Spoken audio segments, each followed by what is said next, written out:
SAP BTPకి SAP S/4HANA క్లౌడ్కి difference ఏంటో చెప్తా. SAP BTP is nothing but business technology platform. చాలా రోజుల నుండి మనం వింటూనే ఉన్నాం ఈ పదాన్ని. అండ్ చాలామంది SAP బేసిస్ అడ్మినిస్ట్రేటర్స్ అందరూ కూడా SAP BTP నేర్చుకుంటేనే జాబ్ వస్తుంది, BTP లేకుండా జాబ్ రాదు, BTP లేకపోతే స్కిల్స్ అనేవి లెస్ అయిపోతాయి బేసిస్ అడ్మినిస్ట్రేటర్స్కి అని అనుకుంటూ ఉంటారు. యాక్చువల్గా కరెక్టే, కానీ SAP BTP ఒకటే కాదు. అంటే SAP బేసిస్ అడ్మినిస్ట్రేటర్స్ కొత్తగా ఇప్పుడు మార్కెట్లోకి వచ్చేవాళ్ళు ఓన్లీ SAP BTP నేర్చుకుంటే SAP బేసిస్ అడ్మినిస్ట్రేటర్గా జాబ్ రావన్నమాట.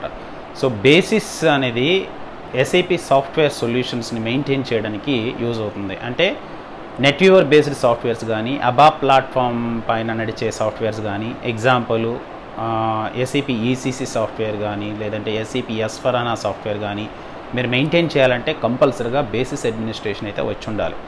సో బేసిస్ అడ్మినిస్ట్రేషన్ వస్తేనే ఆ సిస్టమ్స్ని మీరు మెయింటైన్ చేయగలరు, ట్రబుల్ షూట్ చేయగలరు, ఏదైనా అంటే పర్ఫార్మెన్స్ ఇష్యూస్ ఏమున్నా సరే డైరెక్ట్గా రిజాల్వ్ చేయగలరు. సో బేసిస్ అడ్మినిస్ట్రేషన్ రాకుండా ఓన్లీ SAP BTP అడ్మినిస్ట్రేషన్ వస్తే కనుక మెయిన్ సొల్యూషన్స్ అంటే క్లౌడ్ ERP లేదా ERP సాఫ్ట్వేర్స్లో ఉన్న ప్రాబ్లమ్స్ని సాల్వ్ చేయడం కుదరదు అనమాట. సో SAP BTP అనేది జస్ట్ ఒక ప్లాట్ఫామ్. ఇది ఏం చేస్తుందంటే ఉన్న సాఫ్ట్వేర్ని ఎన్హాన్స్ చేయడానికి, అప్లికేషన్స్ని బెటర్గా చేయడానికి SAP బిజినెస్ అప్లికేషన్ స్టూడియో అనేది ఉంటుంది SAP BTPలో, ఒక సర్వీస్ అనమాట.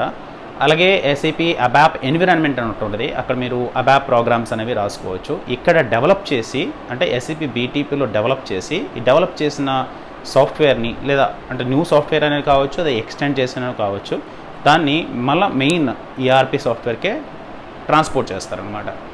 సో అందువలన అంటే ఏమనుకుంటారు, ఇంకా S/4HANA సాఫ్ట్వేర్ కూడా BTPలో ఉంటుంది, SAP ERP సాఫ్ట్వేర్ కూడా BTPలో ఉంటుంది, నెట్వ్యూవర్ కూడా BTPలో ఉంటుంది అనుకుంటారు. కానీ అలా కాదనమాట. BTP అనేది మీకు ఒక ప్లాట్ఫామ్ ఇస్తాడు. ఆ ప్లాట్ఫామ్లో చాలా సర్వీసెస్ ఉంటాయి. అంటే ఇంటిగ్రేషన్, వేరే సిస్టమ్స్తో కనెక్ట్ చేయడానికి ఇంటిగ్రేషన్ షూట్ ఉంటుంది. అలాగే అప్లికేషన్స్ని డెవలప్ చేయడానికి బిజినెస్ అప్లికేషన్ స్టూడియో అనేది ఉంటుంది. అండ్ ఏదైనా డేటాని అనలైజ్ చేయాలంటే SAP HANA డేటాబేస్ సాఫ్ట్వేర్ అయితే ఇన్స్టాల్ చేసుకోవచ్చు. ఇన్స్టాల్ చేయడం అంటే మీరు ఇంతకు ముందులాగా సర్వర్ తీసుకొని దానిలో సాఫ్ట్వేర్ డౌన్లోడ్ చేసుకొని ఇన్స్టలేషన్ చేయడం అనేది ఉండదు. జస్ట్ అక్కడ ఒక HANA క్లౌడ్ అనేది ఒక సర్వీస్ అనమాట. జస్ట్ క్లిక్ చేయగానే HANA సాఫ్ట్వేర్ అనేది రెడీ అయిపోతుంది, అంటే డేటాబేస్తో సహా రెడీ అయిపోతుంది. ఆ డేటాబేస్లో మీరు అనలిటిక్స్ చేయడానికి అండ్ డేటాని స్టోర్ చేసుకోవడానికి ఇలాంటి యాక్టివిటీస్కి మీరు SAP HANA క్లౌడ్ని యూజ్ చేసుకోవచ్చు అనమాట. సో SAP S/4HANA క్లౌడ్ మాత్రం SAP BTPలో ఉండదు, ఇది గుర్తుపెట్టుకోండి. Okay, SAP BTP is different platform and SAP S/4HANA cloud అనేది ఇంకో ప్లాట్ఫామ్. రెండు క్లౌడ్ సొల్యూషన్సే, వీటన్నిటికి మధ్యన కనెక్టివిటీ అనేది చేస్తారనమాట. కనెక్టివిటీ చేసి ప్రోగ్రామ్స్ని అంటే ఏదైనా అప్లికేషన్ ఉందంటే అప్లికేషన్ని ఎక్స్టెండ్ చేయడానికి యూజ్ చేస్తారు. ఇప్పుడు ఒకసారి ఇంప్లిమెంటేషన్ అయిపోయిన తర్వాత మళ్ళీ నెక్స్ట్ రిలీజ్ కానీ నెక్స్ట్ అప్డేట్ చేయడానికి చాలా రోజులు వెయిట్ చేయాల్సి వస్తుంది. కాబట్టి ఫాస్ట్గా అడాప్ట్ చేసుకోవడానికి, అంటే న్యూ థింగ్స్ ఏదైతే ఉందో ఆ న్యూ థింగ్స్ని తొందరగా అడాప్ట్ చేసుకోవడానికి, అంటే కంపెనీలో ఆ పర్టికులర్ సొల్యూషన్ని అడాప్ట్ చేయడానికని ఈ BTPని సైడ్ బై సైడ్ ఎక్స్టెన్షన్స్ అంటారు, వాటిని గురించి వాడతారనమాట. సో SAP BTPలో చాలా సర్వీసెస్ ఉన్నాయి. మీరు ఫ్రీగా దాన్ని వాడుకోవాలనుకుంటే కనుక SAP వాళ్ళే ప్రొవైడ్ చేస్తున్నారు SAP BTP ట్రయల్ అకౌంట్ అని. అది జస్ట్ ఇనీషియల్గా 30 days ఫ్రీ ట్రయల్ ఉంటుంది. అలాగే మీరు ప్రతిరోజు అంటే నెలలో ఒకసారైనా సరే లాగిన్ అయితే కనుక అది 90 days వరకు ఎక్స్టెండ్ అవుతుంది. 90 days తర్వాత ఆ పర్టికులర్ ట్రయల్ అకౌంట్ అనేది డిలీట్ అయిపోతుంది. డిలీట్ అయిపోయిన తర్వాత అగైన్ మీరు క్రియేట్ చేసుకోవచ్చు, ఇంకో 90 days వరకు వాడుకోవచ్చు అనమాట. అలా రిపీటెడ్గా మీరు ట్రయల్ అకౌంట్ని యూజ్ చేసి SAP BTPలో నాలెడ్జ్ని అయితే గెయిన్ చేయొచ్చు.